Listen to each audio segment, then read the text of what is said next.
जमाने कदीम से सोना एक कीमती धात रहा है। इसे कीमती होने की दो वजह, एक तो ये बहुत कम मिकदार में दस्तयाब है, दूसरा ये एक नॉन रिएक्टिव मेटल है। अगर आप साइंस के स्टूडेंट हैं, ये बात आपको बखूबी पता होगी, gold is a non reactive metal. यही वजह है कि आज भी लोग इसे अपनी ज्वेलरी में यूज करते हैं। लेकिन अगर मैं आपको एक ऐसे शख्स के बारे में बताऊं जिसने आज से 1300 साल पहले लगभग एक ऐसा केमिकल बनाने में कामयाब हो गया था जिसने सोने को भी अपने अंदर डिसॉल्व कर लिया। यह बात पूरी दुनिया को उस वक्त के लिए चौंकाने के लिए काफी थी और दुनिया उस शख्स को याद करती है जाबिर बिन हय्यान के नाम से। मैं हूं जरीफुल हुदा, आप देख रहे हैं Muslim scientist and their invention series का एपिसोड नंबर 2, जिसमें आज हम लेकर आए हैं जाबिर बिन हय्यान की बायोग्राफी। ये शुरू करते हैं। पूरा नाम इनका अबू मूसा जाबिर इब्न हय्यान अल अज़दी, जिन्हें अल हरनी और अल सूफी के नाम से भी जानते हैं। लेकिन ये जानकर आपको बहुत ही ताज्जुब होगा, दुनिया में ये पहला शख्स था जिसका नाम भी ट्रांसलेट किया गया था दूसरी लैंग्वेज में, जो मेरी इंफॉर्मेशन के मुताबिक है। मिसाल के तौर पे अगर आपने कभी स्कूल में इंग्लिश अगर पढ़ी होगी तो वहां पे अगर किसी का नाम आता है, फॉर एग्जांपल कोई ऐसा नाम आता है कि सलमान सेड, हाँ सलमान ने कहा Salman said I am hungry, तो आप इसका उर्दू में ट्रांसलेट कैसा करेंगे कि सलमान ने कहा कि वो भूखा है। आप हंग्री का ट्रांसलेट कर देंगे, आई एम का ट्रांसलेट कर देंगे, सैड का भी ट्रांसलेट कर देंगे, लेकिन आप सलमान का ट्रांसलेट कैसे कर सकते हैं, क्योंकि वो तो एक नेम है ना, नाउन है। नाउन को आप ट्रांसलेट नहीं कर सकते। लेकिन इस शख्स के साथ जो नाम मैं आपको भी बताया, जाबिर बिन हय्यान, अबू मूसा जाबिर बिन हय्यान, इनके साथ ये ट्रेजेडी हुई है कि यूरोप ने इनके लिखे हुए कंटेंट को ट्रांसलेट तो किया अपनी लैंग्वेज में, लैटिन में और इंग्लिश में, बट साथ ही साथ में इनके नाम को भी ट्रांसलेट किया। और यूरोपियन दुनिया के लिए ये शख्स मशहूर है जेबर के नाम से। इसकी वजह या इसका जो भी पॉइंट हो इस नाम को ट्रांसलेट करने की, ये आप मुझे कमेंट सेक्शन में जरूर बताइए अगर आपको पता हो तो चलिए चलते हैं इनके बारे में थोड़ा डिटेल में और समझते हैं। जाबिर बिन हय्यान को एक और नाम दिया जाता है, लक़ब, जिनका है फादर ऑफ केमिस्ट्री। कुछ बुक्स में फादर ऑफ अरब केमिस्ट्री लिखा रहता है या फादर ऑफ ओल्ड केमिस्ट्री, ये ओल्ड न्यू अरेबियन केमिस्ट्री। इन सब से हटकर अगर आप ये देखिए कि इन्होंने जो वर्क किया था, ये वर्क इनका जो साइंस में था, केमिस्ट्री में, वो मॉडर्न केमिस्ट्री की बुनियाद है, संगमेल उन्होंने रखा। उसके बाद ही रिसर्च स्टार्ट हुए और आज दुनिया केमिस्ट्री को ऑर्गेनिक और इनऑर्गेनिक के रूप में पढ़ रही है। लेकिन शुरुआत इसकी हो चुकी थी 8th सेंचुरी में। That is the time of खलीफा हारून रशीद का टाइम था, जिसमें इन्होंने बहुत सारे वर्क किए और बहुत सारी बुक लिखी है। कुछ मैं आपके साथ शेयर करूंगा। मशहूर किताबों के नाम है किताबुल रहमा अल कबीर, the great book of mercy, कुतुबुल मियावा अल इस्ना अशरा, 112 बुक्स, किताबुल सबईन, द बुक ऑफ 70, ये मैंने आपको पहले भी कहा था। किताबुल मुआजिन, बुक्स ऑफ बैलेंसेस, मवाजिन है, मवाजिन बुक ऑफ बैलेंसेस। ये आप केमिकल इक्वेशन जब भी लिखते हो तो आपको भी पता होगा कि आप उसको बैलेंस करते हो। किताबुल खम्समियाता, the book of 500 books.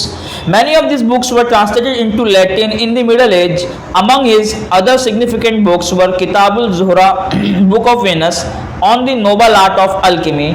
Jabir dedicated this book to the Abbasid Khalifa Harun al-Rashid. These books of chemistry, including his Kitabul Kimia, Book of Chemistry, यही Book of Chemistry ही समझ जाइए केमिस्ट्री की ब्रांच बुनियाद रखी है। Kitabul Sabain, the book of 70, were translated into Latin and various European language as well. These translations were popular in Europe for several centuries and have influenced the evolution of modern chemistry. ये line बहुत important है, आप देख सकते हैं कि जो book के ट्रांसलेशन थे कई साल तक यूरोप में हुकूमत किए है और मॉडर्न फार्मेसी की बुनियाद इन्होंने रखी है, मॉडर्न केमिस्ट्री की। One book he wrote, Kitabul Hajar, Books of Stone, was written in highly historic English incompressible code understood only by those initiated into school of Alchemy. क्या कह रहा है कि एक बुक उन्होंने लिखा था बुक ऑफ स्टोन, जिसे वही समझ सकते थे जो उनके शागिर्द थे, जो सब उनको पढ़ रहे थे। यानी उसने ऐसी कोडिंग लैंग्वेज उसमें यूज की थी जिसको डी कोड नहीं कर पाई पूरी दुनिया मिल के बाद में। इसीलिए इंग्लिश में एक मुहावरा बन गया कि अगर कोई नॉनसेंस वाली बात करता है, समझ में नहीं आता, तो उसे जेबरिश के नाम से लोग याद करते हैं। क्योंकि अभी आपको मैंने शुरू में कहा था कि जाबिर को ये लोग कन्वर्ट करके जेबर लिखे हैं और जेबर से बना है जेबरिश। क्यों? क्योंकि जेबर ने यानी जाबिर ने कुछ ऐसी बुक्स लिख के गई है जिसे कोड में लिखा तो था लेकिन डिकोड करना लोगों के लिए पॉसिबल नहीं था, यानी उनके सेंस के बाहर था, आउट ऑफ सेंस। इसलिए जब कोई आउट ऑफ सेंस वाली बात करता है या नॉनसेंस बात करता है तो उसे वो लोग कहते थे जेबरिश। तो शुरू मैंने कहा था कि इन्होंने एक ऐसा केमिकल बना लिया है जो गोल्ड को भी डिसॉल्व कर लेता है। ये गंधक और नमक का आमेजिश था जिसे इसने नाम दिया था मा अल मलूक, यानी पानियों का बादशाह। एक ऐसा लिक्विड जो सोने को भी डिसॉल्व कर ले। आप अगर इंग्लिश में इसका नाम देखेंगे एक्वा रीजिया, ये नाम जिसे अरबी में मा अल मलूक कहा जाता है, जिसने गोल्ड को भी डिसॉल्व कर लिया। तो अब सवाल यह आएगा, गोल्ड जैसी मेटल को भी अगर डिसॉल्व कर सकता है या एसिड, तो इसे स्टोर किसमें किया गया होगा, यानी इसे रखा किसमें गया होगा? क्योंकि जिस बर्तन में रखा जाएगा वो उस बर्तन को डिसॉल्व करना शुरू कर देगा। तो जी हाँ, ये दिक्कत पेश आई थी जाबिर बिन हय्यान को भी। जब इन्होंने ये केमिकल बना लिया, ये एसिड बना लिया, ये कंपोजिशन इन्होंने कर लिया, तो ये जिस बर्तन में इसे रखते थे वो बर्तन में छेद करते हुए नीचे निकल जाता था, उसे डिसॉल्व कर देता था। तो फाइनली कई मेटल्स को ट्राई करने के बाद जाबिर बिन हय्यान ने एक ऐसा मेटल ढूंढ लिया जो इस केमिकल से भी डिसॉल्व नहीं होता था, और वो मेटल है लीड, जिसे उर्दू में सीसा कहते हैं। शीशा नहीं, कांच वाला शीशा नहीं कह रहा, सीसा, जिससे ब्लड प्रूफ कांचें बनती है ना, वो सीसा होता है। और रही बात आज के इस टॉपिक की, तो मैंने आपको एक इंट्रोडक्शन सिर्फ दिया है। इनके जो वालिद थे, इनके वालिद जो थे रिहान, ये यमन के रहने वाले थे, अज़दी कबीले के, और ये अपने कबीले के एक अत्तार थे। अत्तार का मतलब होता है ये अपने कबीले के एक फार्मासिस्ट थे, जैसे कि मेडिकल्स होते ना, दवा रखने वाले, वैसे। तो फने अत्तारी ने वर्षे में ही मिला था, बाय एंसेस्टर था। थोड़ा इनकी अपनी मेहनत थी और इन्होंने उलूम सीखने के लिए कई उल्मा, दैट टाइम उल्मा ही हम कहेंगे उन्हें, कई बड़े बड़े उल्मा, मुस्लिम समाज के कई बड़े बड़े उल्मा से उन्होंने इस्तिफादा हासिल किया, जिसमें कई नाम बहुत मशहूर है, जैसे कि इमाम जाफर सादिक अलैहिस्सलाम। और पूरी दुनिया ने फायदा उठाने के बाद एक बहुत ही बड़ा कदम उठाया है, जो उनका नाम बदल दिया, जो मेरे हिसाब से बहुत ही गलत है। आपके हिसाब से क्या है किसी का नाम बदल के ट्रांसलेट करना? ये आप कमेंट सेक्शन में जरूर बताइए। जज़ाकुमुल्लाहु खैरन जज़ा।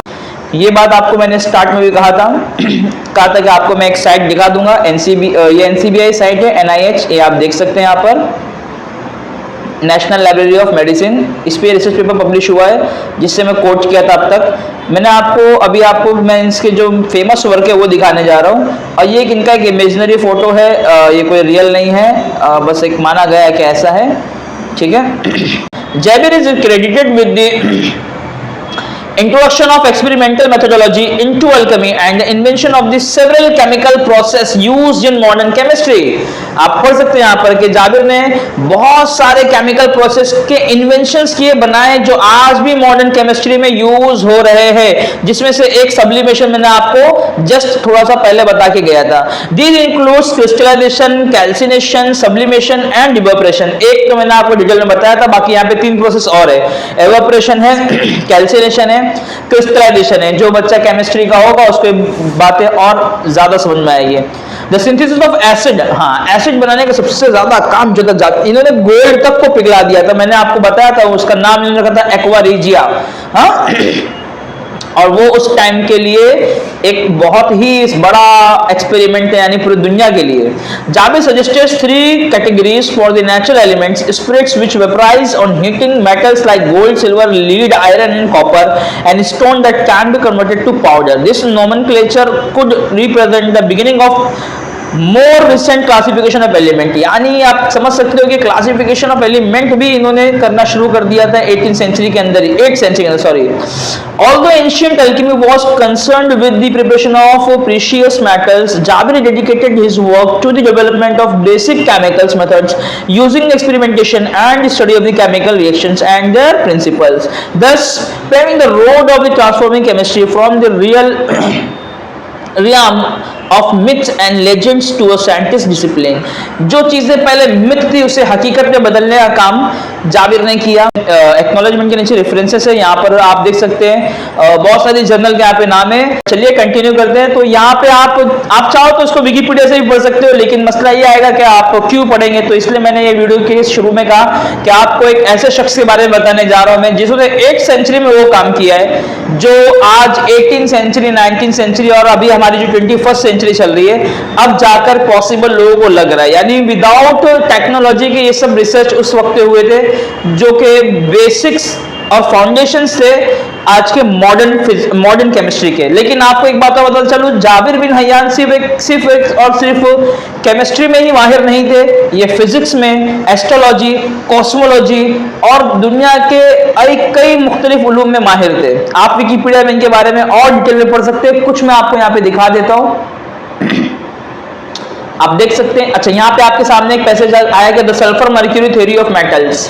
हाँ, ये थ्योरी भी इन्होंने दिया था कि मेटल्स जो होते हैं ना वो सल्फर और मर्क्यूरी का कॉम्बिनेशन होता है अलग अलग रेशो में, तो जो जैसा जैसा उसके साथ मिलता है वैसा वैसा मेटल बनाते जाता है। लेकिन हम बात करने जा रहे थे कि इन्होंने और कौन कौन सी चीजों में अपने आप को कमाल पहुंचाया था, कौन कौन से और से इल्म है इनके। तो आप यहाँ पे देख सकते हैं फिलॉसफी में इन्हें बड़ा ही कमाल हासिल था। फिलॉसफी में देखिए वहां पर आपको 4 बुक का नाम था, लेकिन यहाँ पे आप देख सकते हैं बुक के नाम की भरमार है। The great book on specific properties, the book of 50, the book of search, the book of poison and the repelling of the harmful effects, the book of comprehensiveness, the book of 7 metals, diverse alchemical treatises, the 500 books, sorry कहाँ चले गया ये, the book of balance, ये चलो ये सब नाम तो हमने वहां पे देखा था। The 20 books, the 10 books, the books added to the 70 books, the 112 book, ये नाम तो हमने वहां देखा था। The great book of mercury, right, हाँ sorry the great book of mercy, ये भी आपने देखे थे। और हाँ, इनकी रिसर्च को कहा जाता है जेबिरियन कॉर्पस, यानी जो इन्होंने रिसर्च किया है अपने वो जिस भी फील्ड में किया वो जेबिरियन कॉर्पस था।